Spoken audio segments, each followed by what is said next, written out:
Sabe, é incrível pensar que dentro de cada um de nós existe todo um universo, paisagens super complexas que só dá para enxergar com um microscópio. E é exatamente isso que a gente vai fazer aqui. Vamos aprender a decifrar esse universo. Então vamos lá. A primeira olhada numa lâmina de histologia, bom, pode parecer uma confusão, né? Um monte de mancha colorida, uma arte meio abstrata, mas a verdade é que ali tem uma lógica, tem uma história sendo contada. O grande desafio é justamente esse. Como é que a gente pega essa imagem que parece toda bagunçada e transforma em informação de verdade? Como a gente aprende a ler o que cada tecido está tentando nos dizer? Para decifrar esse código, a gente precisa das ferramentas certas. E o ponto de partida é entender uma coisa fundamental. Todos os nossos órgãos são feitos de, basicamente, 4 famílias de tecidos. E são essas aqui, ó. O tecido epitelial, que é tipo uma capa de proteção, o conjuntivo, que dá a sustentação e preenche os espaços, o muscular, que faz tudo se mover, e o nervoso, que é o centro de comando. Cada um com a sua cara e a sua função. Tá, mas como a gente diferencia um do outro na prática? É aí que entra o pulo do gato. Vamos usar um método com 4 pistas visuais. Pensa nisso como um tipo de código secreto para desvendar qualquer lâmina. A primeira pista é bem direta: a densidade das células. Elas estão todas grudadinhas umas nas outras, tipo um muro bem feito? Ou elas estão mais espalhadas, com um espacinho entre elas? Só de olhar isso, a gente já descobre um monte de coisa. Segunda pista: a forma da célula.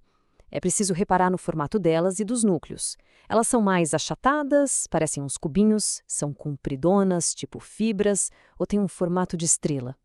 O formato já dá uma dica enorme sobre o que elas fazem.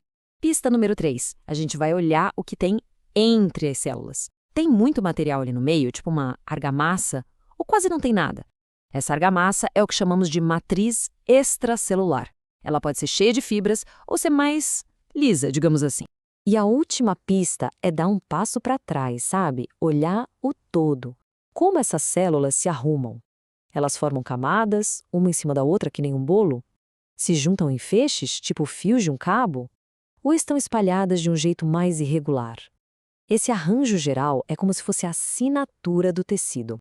Beleza? Agora que a gente já tem o nosso kit de detetive, chegou a hora de usar. Vamos ver na prática como essas pistas funcionam juntas, analisando 3 exemplos de verdade. Nosso primeiro caso de estudo, a epiderme. É a camada mais de fora da nossa pele. Vamos aplicar as pistas. Densidade celular? Altíssima, uma célula colada na outra. Matriz entre elas? Quase zero. E a organização? Em camadas, certinho. Isso é a cara de um tecido epitelial. E olha só essa dica de especialista, que legal. Se a gente vê núcleos lá na superfície, é sinal de pele fina. Agora, se tiver uma camada grossa de queratina, sem nenhum núcleo, aí é pele espessa. É um detalhe pequeno que faz toda a diferença. Ok, agora vamos descer um pouquinho para a derme. A diferença é, nossa, é gritante. A densidade de células aqui é bem baixa, elas ficam mais espalhadas. Em compensação, olha o tanto de matriz cheia dessas fibras cor-de-rosa, que são colágeno. E a organização? Bem mais irregular. É o completo oposto da epiderme. E aqui, colocando um do lado do outro, fica claríssimo. De um lado, o epitélio, todo organizadinho, denso. Do outro, o conjuntivo, mais espaçoso, cheio de fibras. São 2 famílias de tecido bem diferentes, cada uma com sua identidade visual, que não tem como confundir. Próximo caso, o coração. Vamos usar nossas pistas de novo. O que a gente vê? Densidade alta, células bem juntinhas. A forma delas? Alongada, são fibras. E a organização? Elas formam uma rede toda interligada. Isso tem toda a pinta de tecido muscular.